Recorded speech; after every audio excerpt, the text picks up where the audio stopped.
دەوڵەتی مانایی ئەو دەوڵەتەی پێش مادەکان دەوڵەتی سەرەکی کوردستان بوون کێ بوون؟ لەگەڵمان بن.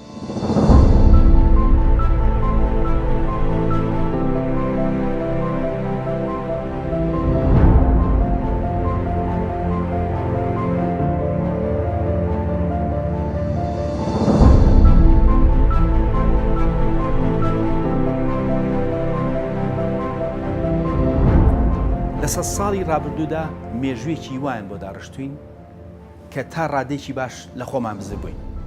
ئێمە ئەو چیرۆکە درۆیی نەمان قبوڵ کردووە کە دەستگا ئەکادیمیە جیهانیەکان بۆیان داڕشتوین.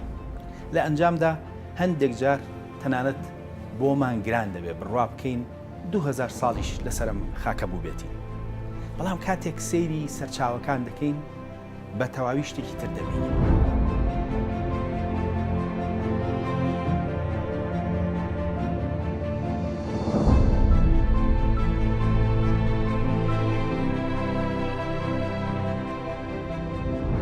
یەکێک لەو دەوڵەتانەی کە دەشێت بۆ چوونمان لەسەر مێژووی کورد بگۆڕێت دەوڵەتی مانایەکانە. ناوەندی دەسەڵاتی ئەم دەوڵەتە ناوچەی موکریانی ئەمڕۆ بووە. ئەم دەوڵەتە نزیکی 2900 ساڵ لەمەوبەر لە سەرچاوەکاندا ئاماژەیان پێکراوە و پێش مادەکان ئەمان دەوڵەتی گرنگی کوردی بوون. جا با بەیەکەوە سەیری سەرچاوەکان بکەین. جاین مانایەکان چێ بوون؟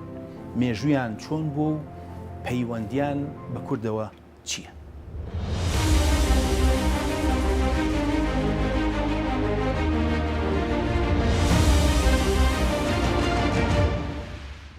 مانایەکان هەرچەندە نزیکی 2900 ساڵ لەمەوبەر بۆ یەکەم جار ناویان تۆمار کراوە، بەڵام شوێنەوارەکانی وەک حەسەنلوو لە ڕۆژهەڵاتی کوردستان کە لە ناوچەی ئەواندایە زۆر لەو مێژووە دێرینتر بووە. وەک تۆماری ناوهاتنیان ئەوان لە نزیکەی 2900 ساڵ لەمەوبەر لە دەقەکاندا ناویان هاتوو. وەک پێشتر باسمان کرد، مانایەکان ناوەندی دەسەڵاتیان لە ناوچەی موکریاندا بووە و سەرچاوەی جیاواز ئاماژەی پێکردوون. لە سەرچاوە ئاشووریەکاندا خاکەکەیان بە خاکی مانایی ناوبراوە. لای ئورارتوو بە مانانا و خاکەکەیان ئیبانە.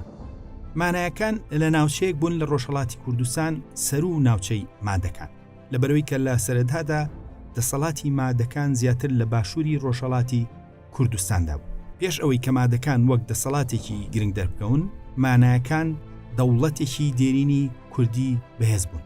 ئەوان لە ڕووی شوێنەوە کەوتبوونە نێوان دوو هێزی نێیارەوە، دەسەڵاتی گەورەی ئاشووریەکان و دەسەڵاتی گەورەبووی ئورارتوو.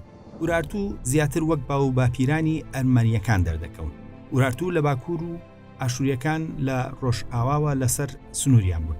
لە کاتێکدا کە مادەکان لە باشووریان بوون و ئەو کات هێزێکی ئەوتۆیان نەبوو زیاتر لە یەکەی دەسەڵاتی بچووکی ناکاریگەر پێکات بوون. هەتا وەکو ئێستا قسەیەکی ڕوون لەسەر بنەچەی ناوی مانایەکان نەکراوە. بەڵام زمانی مادی هەندێک هاوکاری تێگەیشتنی ناوەکەمان دەکات. لە زمانی مادیدا وشەی مەنا ماناکەی دەبێتە هزر. بۆ نمونە وشەی لێکدراوی مادی بەرزی مەنا واتە هزر بەرز یاخود بەرزی مانە. هەروەها وشەی مانی بە هەمان شێوە مانای هزر دەدات. بۆ جۆرە مانای ناوەکەیان زیاتر ئەگەری ئەوەی هەیە کە خەڵکی هوشیار و ژیر بێت. ڕێکەوت نییە کە ناوی پێغەمبەرمانی لە مانای هزر دروست بوو.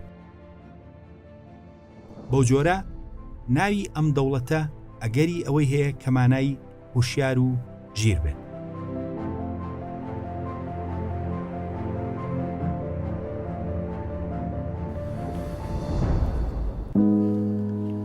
وەک پێشتر ئاماژەمان پێکرد، ناوەندی دەسەڵاتی ماناییەکان ناوچەی موکریانی ئەمڕۆ بووە.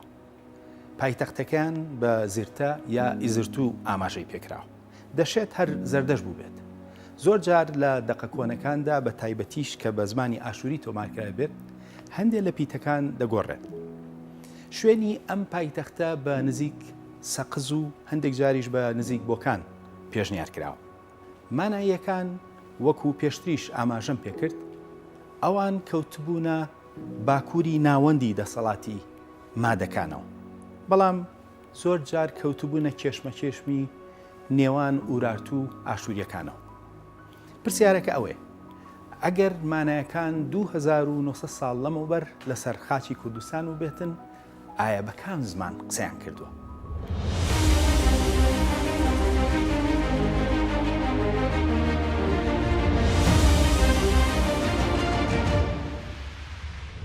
لە ڕاستیدا هیچ دەقێکی مانایەکان هەتاوەکو ئێستا نەدۆزراوەتەوە کە ئاماژە بە زمانی ئەوان بکات. ئەوەی کە لەوێ دۆزراوەتەوە دەقێکی ئارامیە کە لەلایەن مانایەکانەوە نووسراوە. دەقەکە لە تەپە قەڵایچی لای بۆکانەوە دۆزراوەتەوە کە دەقێکی کورتە بە زمانی ئارامی لەسەر بەرد نووسراوە و تەمەنی 2700 ساڵە.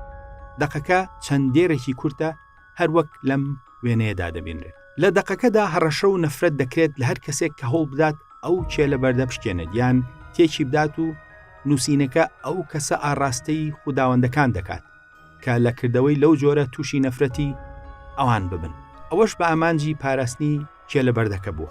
لە ڕابردوودا زۆرینەی چێلەبەردەکان ئەم نووسینانیان لەسەر بووە. خەڵکی ڕابردوو دیارە کاریگەری ئەو نزایانەیان لەسەر بووە، بۆیە زۆربەی چێلە دێرینەکان بێ دەستکاری تا سەردەمی نوێما بوونەوە. زۆرجار تێکدانەکان لە سەردەمی نوێدا ڕوویانداوە.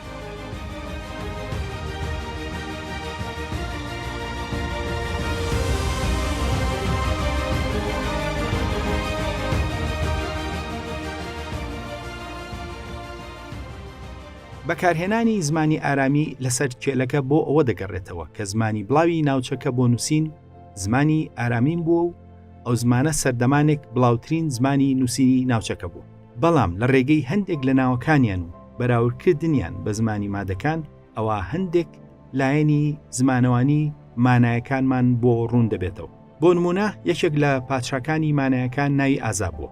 هەروەها لە دەقێکی زمانی ئەکەدیدا ئاماژە بە مانایەکان کراوە بە شێوەی مانایکان و زمانەوەکانی بوارەکە پیان وایە کە ئەو ناوە ئەگەری ئەوەی هەیە کە بۆ ئاماژەکردن بێت بە مانایەکان. لە ڕاستیدا ئەو ئەگەرە زۆر بەهێزە. ئەوەش لەبەرەوەی کە ئامرازی بزوێن و کەی ناسین لە زمانی مادیشدا هەبوو و جگەلەوەی کە ئامرازی کۆی ئانیش هەبوو. کەواتە ئەو سەردەمە لە زمانی مادیشدا مانایەکان هەر ماناییەکانی کوردی داوە. هەروەها ناوی پیشەی وەک وستار ڕیبەر بە مانای فۆرمەنی ئینگلیزی وەرگێڕاوە کە ڕێک مانای وەستای کوردی هەیە. هەرچەندیشە هەندێک خەڵک گومانیان لەمە هەیە، بەڵام زادۆک کە زمان ناسێکی بەناوبانگی جیهانی بوارەکەیە بەڕوونی وشەکەی بە فۆرمان لێکداوەتەوە، هەروەک لەم دەقەدا دەبینرێت کە وشەی فۆرمان مانای وەستای کوردی دەدا. هەروەها ناوی بەگداتی ناوی دەسەڵاتدارێکی مانایی بووە. ئەم وشەیە ڕێک مانای بەگزادە دەدا لەبەرەوەی کە لە ناو مادەکانیشدا بەگزاتە هەر مانای بەگزادەی کوردی داوە.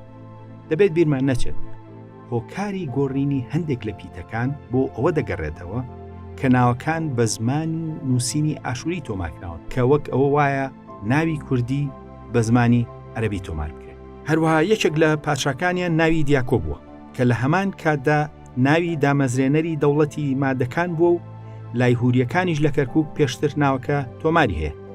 تەنانەت لێکۆڵەران ئەگەری ئەوەیان داناوە کە ئەو دیاکۆیی کە بە باوکی دەوڵەتی مادی دادەنرێت هەر هەمان دیاکۆی مانایەکان بێت لەبەرەوەی کە نزیکی هاوسەردەمی دیاکۆی مادی بوو.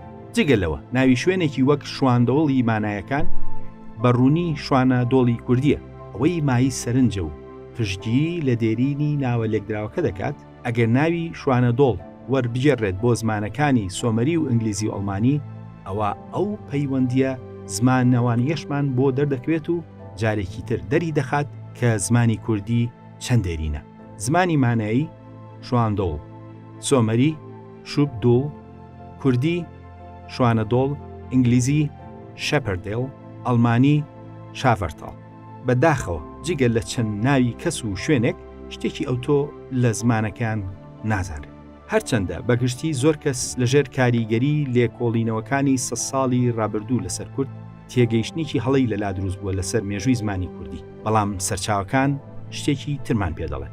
بۆ نمونە زیاتر لە 2000 ساڵ لەمەوبەر ئاماژە بە کێلەشین دەکرێت کە ناوچەیەکە پێشتر لەژێر دەسەڵاتی مانایەکاندا بوو و ئەمڕۆژ هەر ناوی کێلەشینە و هەمان مانایی 2000 ساڵ لەمەوبەری هەیە و دەشێت لە پێش 2000 ساڵیش هەر هەبوو بێت.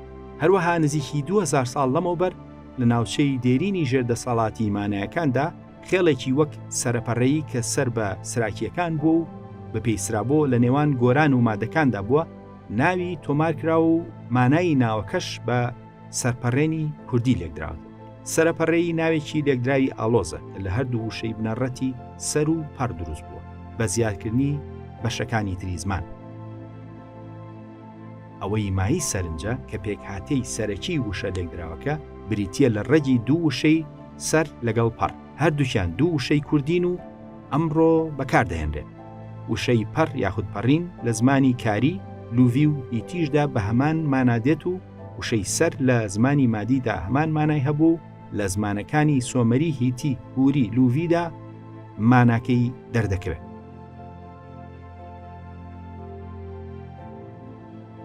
گەر تۆزێک لەوێش بەرە و نزیک تارانی ئەمڕۆ نزیک بینەوە کە ناوچەی مادەکان بووە لە ڕابردوودا، لەوێ زنجیرەچیای ئەلبورز هەیە کە لە ئاڤێستادا ناوەکەی بە کوردیەکی ڕوون بە شێوەی هەرەبەرزایەتی تۆمارکراوە.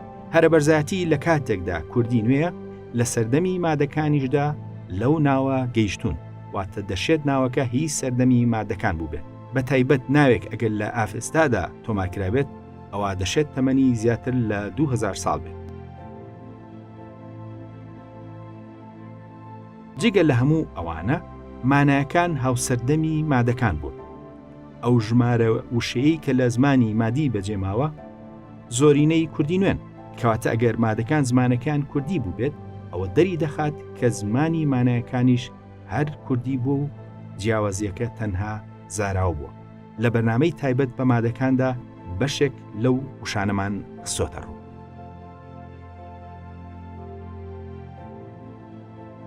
یان بۆ نمونە لە ساڵی 1930 پێش زایندا ناوی سەرکردەیەکی ناوچەی مادەکان بە میتراکو تۆمارکراوە، لە کاتێکدا کە ناوی هۆزێکی کوردی لە سەرچاوە ئیسلامیەکاندا بە مهێرکی تۆمارکراوە.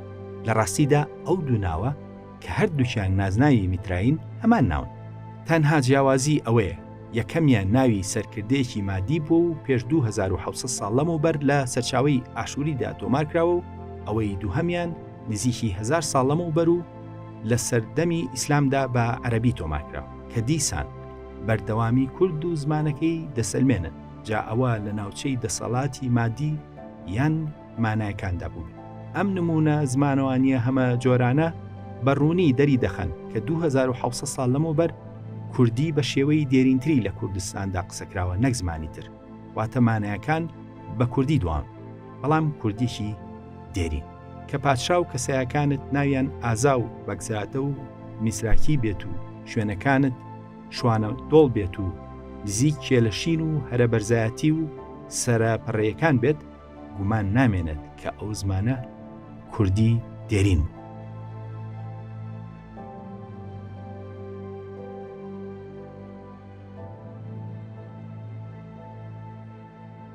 هەروەک ڕوون بووە چەندین ناوی تەمەن 2000 ساڵە هی شوێن هۆس چیا لە ڕابردوودا بە کوردی نوێ بووە. ئەمە جگە لە فەرهەنگی زمانی مادی کە بەشێکی زۆری وشەکان لەو زمانەدا هاوشێوەی کوردی نوێ بووە. لەبەرەوە نابێت لامان نامۆ بێت کە مانایەکان بە کوردی دێرین قسەیان کرد بێت لە کاتێکدا کە ئەوان هاوسەردەمی مادەکان بوون. سەرڕایەوە ئێمە بۆ ئەوەی لە قوڵایی مانایەکان بگەین ڕوبەڕووی هەندێک کێشە دەبینەوە. یەکێک لەو کێشە جدیانە ئەوەیە کە سەرچاوەکان لە ئورارت و ئاشووریەکانەوە هاتوون. ئەم دوانە هەردووکیان نیاری مانایەکان بوون و زۆر جار لە جەنگدا بوون لەگەڵیاندا.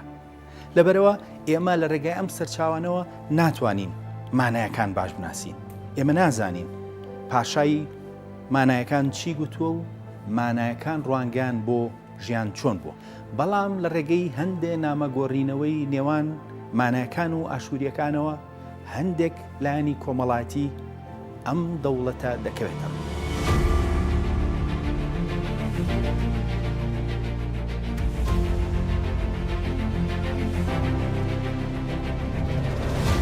هەندێک لە نامە دیبلۆماسیەکانی مانایەکان هەیکەلی حکومڕانی شانشینەکە دەخاتە ڕوو کە ئاماژە بەوە دەکەن پادشایەتی میراگری بووە و هەروەها پاشا دەسەڵاتی لەگەڵ ئەنجومەنی پیراندا بەشکرد بوو. لە دەقێکی ئاشووری داهاتووە کە پاشای مانایی بەیاوەری کەسە گەورەکان، پیران، ڕاوێژکاران، کەسوکار، دەسەڵاتدار و سەرکردەکان کە بەرپرس بوون لە وڵاتەکەی. واتە دەسەڵات لای پاشایی مانایی ڕەها نەبوو و لەگەڵ دەسەڵاتدارە ناوچەیەکان و ئەنجومەنی پیران و ئەوانی تردا بەشکرا بوو. بە پێچەوانەوە لای ئاشووریەکان دەسەڵات بەگشتی لای پاشای ئاشووری قۆرغ کراب. ئەو سیستەمە ناسەنتەریەی مانایەکان پێکهات بوو لە یەکێتیی لاوازی کۆمەڵێک دەوڵەتەشە کە تایبەتمەند بوو بە سۆمەری، هوری، مادی، گوتی و خەڵکە ڕەسەنەکانی تری کوردستانی دێرین. تەنانەت ئیمپراتۆریەتی ئەیوبی کوردی پەیڕەوی سیستمێکی هاوشێوەی دەکرد. لەو سیستەمەدا خەڵکی وڵاتی مانا دەسەڵاتی زیاتریان هەبوو کە بەکاری بێنن. بۆ نمونە کاتێک کە خەڵکی مانا ناڕازی بوون لە پاشاکەیان بە ناوی ئاهشێری، خۆی و خێزانەکان لە ڕاپەڕینێکدا لەناو برد. لایەنی نەرێنی ئەو سیستەمە ناسەنتەری ئەوە بوو کە دەرفەتی دەدا بە شانشینەکانی دراوسیان کە بە ئاسانی دەست بخەنە کاروباری وڵاتی مانایەکان. هەردوو ئورارت و ئاشوور ئەوەیان دەکرد و ئەوە یەکێک لە هۆکارەکان بووە کە مانایەکان پاشا و شانشینێکی بەهێزیان نەبووە بە بەراورد بە ئاشووری و ئورارت. شانشینەکە دابەشکرا بوو بەسەر چەند ناوچەیەکدا. بۆ نمونە سوونی کە لە نزیک تەورەز بووە، شارێکی گرنگی ئەوان بوو و دواتریش لە سەردەمی ئیسلامدا پایتەختی دەوڵەتی ڕەوادی بوو. هەروەها پەردە کە دواتریش لە سەردەمی ئیسلامدا ناوەکەی بە بەردەعا بوو و شارێکی گرنگی دەوڵەتی ڕەوادی کوردی ئازەربایجان بوو.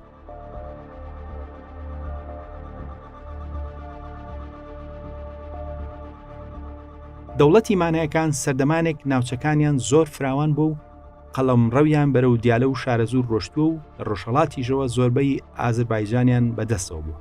بەڵام زۆر جار لە جەنگدامون لەگەڵ ئورارت و ئاشووریەکاندا. ماوەیەکیش لە بەرژەوەندی هەردوو لا ڕێکەوتنیشی درێژخایانیان لەگەڵ ئاشووریەکاندا کرد.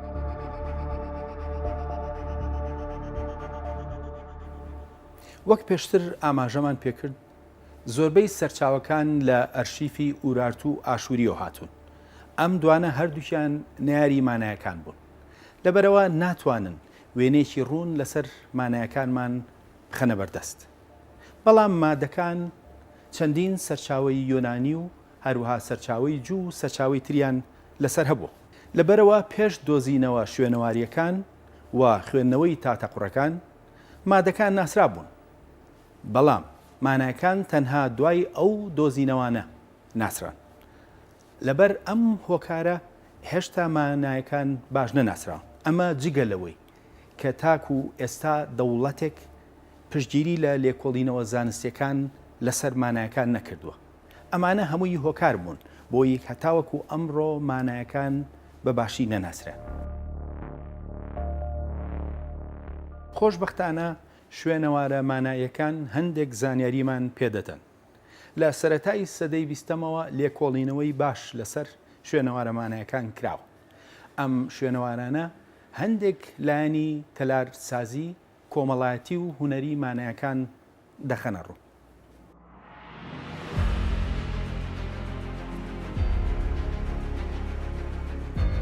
یەکێک لە شوێنەوارە گرنگەکانی مانایەکان بریتیە لە شوێنەواری زێوەی نزیک سەقز. لە سەدەی ڕابردوودا چەند کنە و پشکنینێک لەوێ کراوە و ئەنجامی زۆر باشیە بووە. لەوێ کاری هونەری سەر سوڕهێنەری زێر و مس و زی و ئاچ دۆزراونەتەوە. ئەمانەی دەیبینن ئەو پارچە شوێنەواریانەی ئەو ناوچەیە. بۆ نمونە ئەمانە کاری هونەری و دەستی زێر و کانزان دەبینرێت، وردەکاریەکی زۆر و ئاستێکی باڵای هونەری دەبینرێت کە دەری دەخات مانایەکان خەڵکانێکی فەرهەنگ دەوڵەمەند بوون و هەندێک جار لە ڕێگای ئەو کارانەیانەوە بابەتە ئاینەکانیشیان دەکەونە ڕوو. ئەمانە نمونەی هەندێک کاری ئەوانن لەسەر عاجی فیل دروستکراون. ئەمانەی دەیبینن کاری گڵێنە و سیرامیکی مانایەکانە کە وەک سەرنجە درێن ڕنگ و نەخشی نایابیان لەسەرکراوە. لەم چەند ساڵەدا هەندێک گومان لە ناو شوێنەوارناسان دروست بووە لەوەی کە ئەگەر ئەم پارچانە هەمووی لە زێوەوە هاتبێت لەبەرەوەی بەشێکی باشی کنە و پشکنینەکان لەلایەن خەڵکی ئاساییەوە کراوە وەک لە شوێنەوارناسان.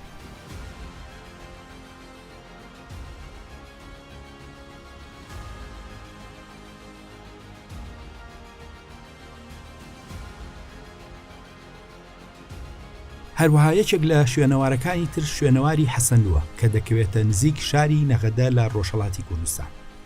ئەم شوێنەوارە تەمەنی دەگەڕێتەوە بۆ نزیکی 2100 ساڵ پێشزاین و بەردەوام ژیانی تێدا بووە. بەڵام دەوڵەمەندترین قۆناغی سەدەی دێم و نوێمی پێشزاینە.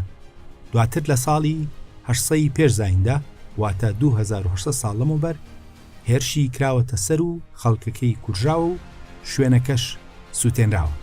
دوژمنێک ئەگەر ئاشووریان ورارتوو بوو بێت چووەتە سەریان و ڕەشە کوژی کردوون. زۆر لە مردووەکان لەوێدا بەجێ هەڵراون. دواتر دیسانەوە شوێنەکە دروست کراوەتەوە و هەموو ئەو ڕووداوانە لە شوێنەوارەکەدا دیارە.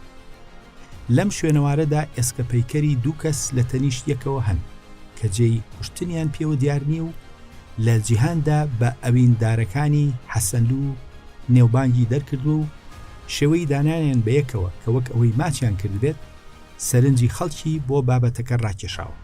ئەم بابەتە لە جیهاندا قسەی زۆر لەسەرکراوە.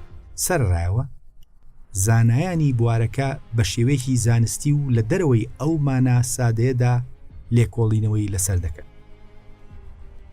حەسەنلووش وەک شوێنەوارە مانایەکانی تر زۆر دەوڵەمەندە بە کاری هونەری. ئەمانە هەندێک نمونەی کاری زێڕ و کانزان. ئەمانە هەندێک نمونەی کاری گڵ و سیرامیک. ئەمانەش چەند نمونەیەکی تری کاری هونەری مانایەکانە کە ئاستێکی بەرزیان لەو بوارەدا دەردەکەوێت.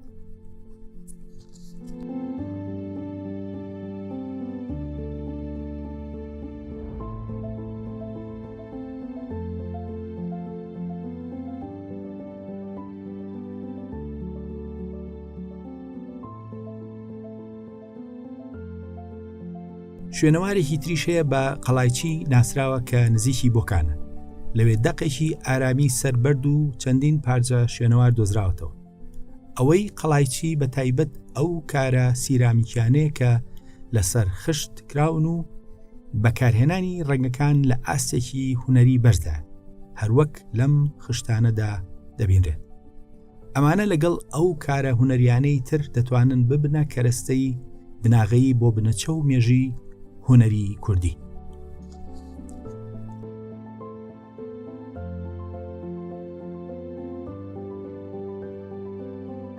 ئەمانەی هەڵبژێرابوون تەنها لە 3 شوێنەواری ناوچەی مانەیەکانەوە بوون. ئەوان چەندین قەڵا و شوێنەواری تریان لێ بەجێماوە کە هەریەکەیان جیهانێکی هونەری و فەرهەنگی مانایەکان دەخەنە ڕوو کە یەکێک لە باو باپیرانی دێرینی کوردن. وەک بینیمان ئاستێکی هونەری بەرز و فەرهەنگێکی دەوڵەمەند دەرکەوت کە نیشانی دەدات مانایەکان شارستانێتێکیان لەسەر خاکی کوردستان دامەزراندووە. ئەوەی مای سەرنجە ئەم شوێنەوارانە هەمووی پێش دەرکەوتنی فارسن وەک شارستانیەت کە ئەمڕۆ ڕۆڵێکی گەورە و نادروست و ناواقعیان لە مێژوودا بۆ دروستکردون. ئەم شوێنەوارانە هەمووی ئەوە دەسەلمێنن کە باو باپیرانی دێرینی کورد لە چه ئاستێکی هونەری و فەرهەنگیدا بوون. سەرڕایەوە ئێمە هەتاوەکو ئێستا باسی لایەنی شوێنەوار زمان و چەند لایەنێکی ترمان کردووە. بەڵام بابێکەوە بزانین ئەم شارستانیەتە متمانەی کردووە سەر چ جۆرە ئابوووریەک. ئابووری مانایەکان متمانەی دەکردە سەر ئاژەڵداری ڕەشەوڵاخ، مەڕووماڵات و ئاژەڵی بارەبەر. هەروەها کشت و کاڵیش بەشێکی گرنگی ئابووری ئەوان بووە. مانایەکان گەنم، جۆ، ترێ و بەرهەمی تری کشت و کاڵیان هەبوو. گەنمی ئەوان لە تەوراتدا وەک جۆرێکی بەنرخ ئاماژەی پێکراوە و دیارە ئەوان گەنمیان بۆ ناوچەی جیاواز ناردووە هەر لەبەر ئەوەشە کە لە تەوراتدا ئاماژەی پێکراوە.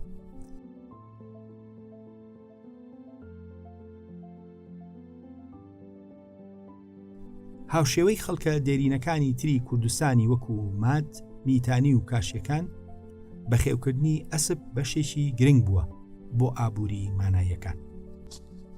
ئەوان جگە لەوەی کە ئەسپیان لە جەنگ و گواستنەوەدا بەکارهێناوە، ئەسپی شیان فرۆشتووە بە ناوچەکانی دەوروبەریان.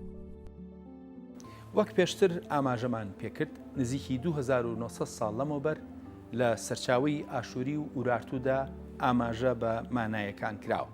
لە ڕێگای ئەم سەرچاوانەوە ئێمە ئاشنایی مێژوویەکی سادەی ئەم دەوڵەتین. جابا بەیەکەوە بزانین مێژووی مانایەکان چۆن بووە. مێژووی سەرەکی مانایەکان بەهۆی سروشتی سەرچاوەکانەوە کە ئاماژەمان پێکرد زیاتر هی جەنگە لەگەڵ دوو هێزی ئاشووری و ئورارتوو. هەندێکیشیان نامەی فەرمین. ئەو سەرچاوانە تاگلایەنن لەبەر ئەوەی هەتاوەکو ئێستا سەرچاوەی مانایەکان خۆیان نەدۆزراوەتەوە هەتاوەکو بتوانرێت تێگەیشتنێکی باشتر سەبارەتیان دروست ببێت. وەک پێشتر ئاماژەی پێکرا مانایەکان پێشتر لەو ناوچانەدا حکومڕانیان دەکرد پێش ئەوەی کە سەرچاوە ئاشووریەکان لە سەدەی نۆمی پێشداینەوە ئاماژیان پێ بکەن. ئاماژە پێکردنەکان زۆربەی هێرشی سوپای ئاشووریە بۆ سەر ناوچەکانی ئەوان. ئەوە لەبەرەوەی کە بەشێک لە ئابووری ئاشووریەکان تاڵانی بوو. ئەوان بەردەوام ساڵانە سوپاکان هێرشی دەکردە سەر ناوچەکانی دەوروبەریان و لەوێ تاڵانێکی زۆریان دەکرد. دەوڵەتی مانایەکانیش یەکێک بوو لەو شوێنانە. لە سەدەی نۆمی پێشزایندا چەندین جار ئەو هێرشانە کران و بەرەو کۆتایی سەدەی نۆهەم مانایەکان باجیان دەدا بە ئاشووریەکان. لە باکووریشەوە لە جەنگدا بوون لەگەڵ ئورارتوو ئەمە دەوڵەتەکەی ماندوو کردبوو. بەڵام مانایەکان وردە وردە بەهێزتر دەبوون و بەرهەڵستی دوژمنەکانیان دەکرد. لە سەدەی هەشتەمدا لەژێر پادشایەتی ئێرەنزوودا ئەوان دەسەڵاتیان بەهێزتر بوو لەژێر باش دەرچوون. بەڵام زۆری نەخان لەبەرەوەی کە ئاشووریەکان هێرشیان بۆ بردن و شاریان خستە سەر ئێرەنزوو ڕێکەوتن کرا کە باج بە ئاشووریەکان بدەنەوە. هەرچەندە ڕێکەوتنەکە سوودی بۆ ئێرانزووش هەبوو لەبەرەوەی کە ئەوان پێویستیان بە هاوکاری ئاشووری بوو بەرامبەر بە هێرشی دوژمنەکانیان لە باکوورەوە. بەو جۆرە پاشای ئاشووری دواتر هاوکاری مانیەکانی کرد و لە جی ئورارتوو کەوتە جەنگ. ئەوەش لەبەرەوەی کە ئورارتوو دوژمنێکی هاوبەشی هەردووشیان بوو. لە دوای کۆچی دوایی ئێرانزوو ئازای کوڕی بوو بە پاشای مانایەکان. ئورارتوو لە هەوڵی پێلانگێڕیدا بوو بۆ لاوازکردنی مانایەکە. ئەوان هەوڵیاندا لە ڕێگەی هەندێک لە حکومڕانە ناوچەکانی ناوچە سنووریەکان لەگەڵ ئورارتوو کە دژی پادشای مانایی ئازا هەڵگەڕێنەوە و بۆ جۆرە لەو هەڵگەڕانەوەیدا ئازا لەلایەن حکومڕانە هەڵگەڕاوەکانەوە بەدیل گیرا و دواتر کوشتیان. دوای ئەوە برایەکی ئازا بوو بە پاشای مانایەکان. پاشای مانایی لەو سەردەمەدا پەیوەندیەکی بەهێزی لەگەڵ ئاشووریەکاندا هەبوو. لەبەر ئەوە ئورارتوو چەندین جار لە هەوڵی داگیرکردن و لاوازکردنی دەوڵەتەکەیاندا بوو. لە ساڵی 1950 پێشزایندا پاشای ئورارتوو ڕووسە 32 قەڵای مانایەکانی گرت و دەسەڵاتداری نوێی لە جیاندانە. سەرجۆنی ئاشووری هاوکاری مانیەکانی کرد لە گەڕانەوەی ئەو 22 قەڵایدا لە دەست ئورارتوو. لە ساڵی دواتردا بە ئامانجی لاوازکردنی ئورارتوو ئاشووری و مانیەکان هێرشیان کردە سەر ئورارتوو. سەرەتا ناوچەدا گیرکراوەکانی خۆیان گرتەوە و دواتر پەرستگەی گرنگی خوداوەند هەڵدیان لە شاری موساسیر وێران کرد. ئەو شەڕە شکانێکی هێندە گەورە بوو بۆ ئورارتوو. لە ئەنجامدا پاشا ڕووسە لە داخی ئەو شکانە گەورەیە خۆی کوشت.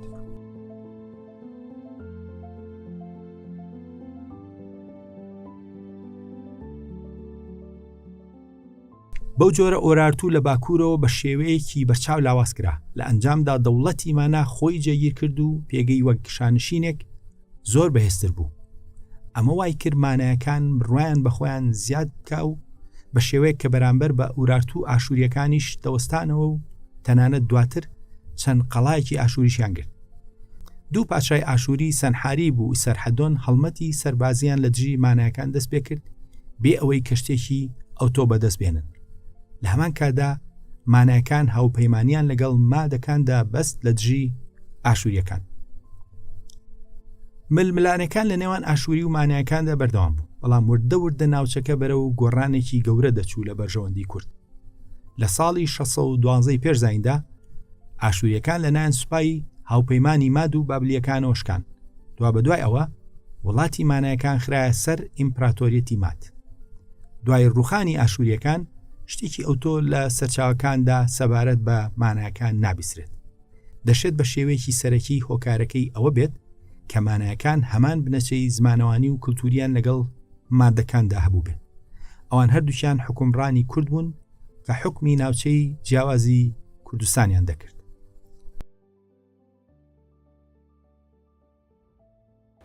بەو جۆرە دەوڵەتی مانایی بوو بە بەشێک لە ئیمپراتۆریەتی مات.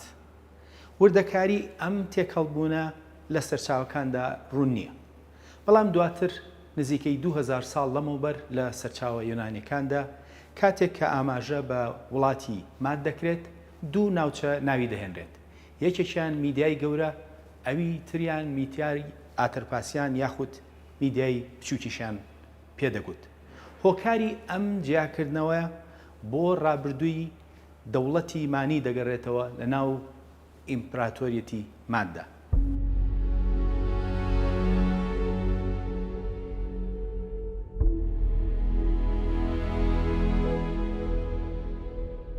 وەک ئاماژەی پێکرا هۆکارێک هەیە بۆ بوونی دوو میدیا، میدیای گەورە و میدیای بچووک.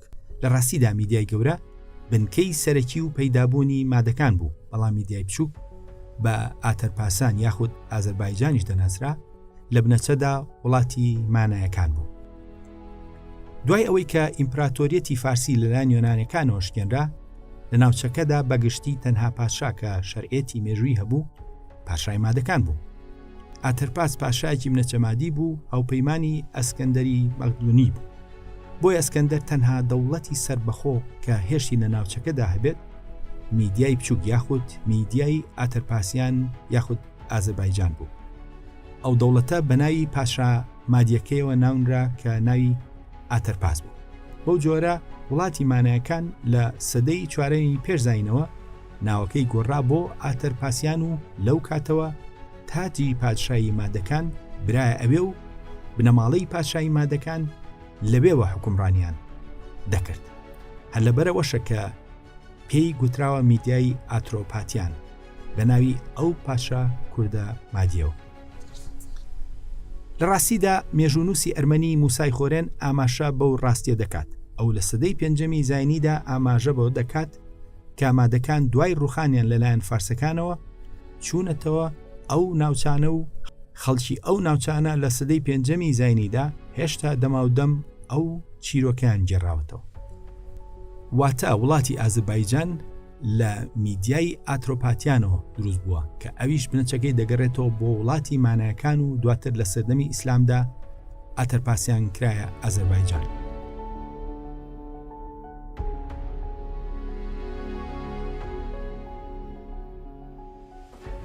بەو جۆرە ڕاستە دەوڵەتی مانایی بوو بە بەشێک لە ئیمپراتۆریەتی مادەکان، بەڵام دواتر لەگەڵ گۆڕانکاری ناوچەکەدا کورد لە وڵاتی ماناییدا بە شێوەی ئاتەرپاسیان یاخود ئازەربایجان نزیکی 2400 ساڵ ئەوان خۆیان دروست کردوتەوە و خۆیان دامەزراندوتەوە. واتە ئاتەرپاسیان یاخود ئازەربایجان لەسەر بناغەی دەوڵەتێکی دێرینی کوردی دروست بووە کە بە دەوڵەتی مانایەکان دەناسرا. لە سەردەمی ئیسلامدا کاتێک سوپای ئیسلام هێرشی بۆ ئەو ناوچانە بردووە لە بەڵگەنامەکانی ڕێکوتنی سوپای ئیسلامی لەگەڵ ئازەربایجاندا تەنها ناوی نەتەوەی کورد هاتووە. دواتر دوو میرنشینی کوردی سەرەکی ڕەوادی و شەدادی و چەند دەسەڵاتێکی تری کوردی بوونە میراتگیری هەمان بناغەی دەسەڵات لە ئازەربایجاندا. کورد لە ئازەربایجاندا حکومڕان و هێزی سەرەکی بوو و لە سەرچاوەکاندا میری ڕەوادی بە صاحبە ئازەربایجان یاخود خاوەنی ئازەربایجان ناوی هاتووە و میرێکیان تەنانەت خاوەنی کۆنترین پەرتووکە کە بناسرێت کە لە سەردەمی ئیسلامدا لەسەر مێژووی ئازەربایجان نووسێتی. واتە وڵاتەکەیان حکوم کردووە و مێژووەکەشیان نووسیوە. ئەوان بە هەموو جۆرێک خاوەنی وڵاتەکە بوون. بۆ جۆرە کورد لەو وڵاتەدا نەتەوەی سەرەکی بووە. هەر ئەو مێژووە دێری نەشە کە بووەتە هۆی ئەوەی لە سەرەتای سەدەی 20دا کوردستانی سوور لەسەر خاچی ئازەربایجان ڕابگەێنێت. لەبەرەوەی کە سەر ڕایهاتنی تورکەکان ئەوان نەتەوەی سەرەکی گرنگی وڵاتەکە بوون. ئەو گرنگێش بوو کە بووە هۆی دامەزراندنی کوردستانی سوور کە نیمچە دەوڵەتێک بوو بە زمانی کوردی تێدا دەخوێنرا. دواتر لە ڕێکەوتنی سیاسیدا لە نێوان تورکیا و رووسیا و تورکانی ئازەربایجاندا ئەو دەوڵەتە کوردیە لەناوبرا.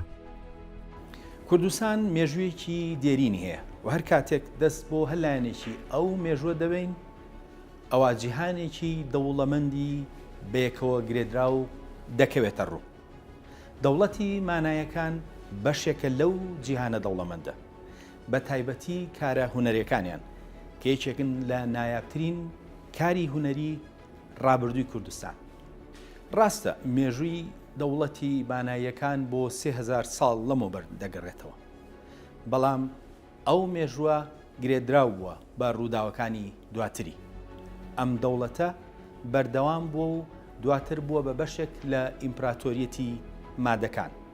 ئەمجا کە یۆنانیەکان هاتن، ئەم دەوڵەتە بە ئاتەرپاسیان دەناسرا و تەنها دەوڵەتی ناوچەکە بووە کە سربەخۆیی خۆی هێشتۆتەوە. لە سەردەمی ئیسلامیشدا ئەم شوێنە بە ئازربایجان دەناسرا و بە درێژایی ئەو مێژووە کورد حکومڕان بووە لە ئازربایجاندا. تەنانەت ئەو مێژووە بە ڕووداوەکانی سەدەی 20میشەوە گرێدراوە. لە ڕاستیدا کوردستانی سوور هەر تەواوکەری ئەو ڕابردووە دێرینەیە کە لە مانیەکانەوە دەستی پێکردووە و بە قۆناغی جیاوازدا ڕۆشتووە و تا گەیشتۆتە سەدەی 20. زۆر لە نەتەوەی گەورە و ناسراوی ئەمڕۆ بە هیچ شێوەیەک هاوشێوەی کورد مێژوویەکی تۆکمە و دێرینی ئەوی نییە. سەرڕایەوە ئەو مێژووە لە ئێمە بزر کراوە. لە ئەنجامدا زۆر بەمان بەو مێژووە دەوڵەمەندە نائاشنای.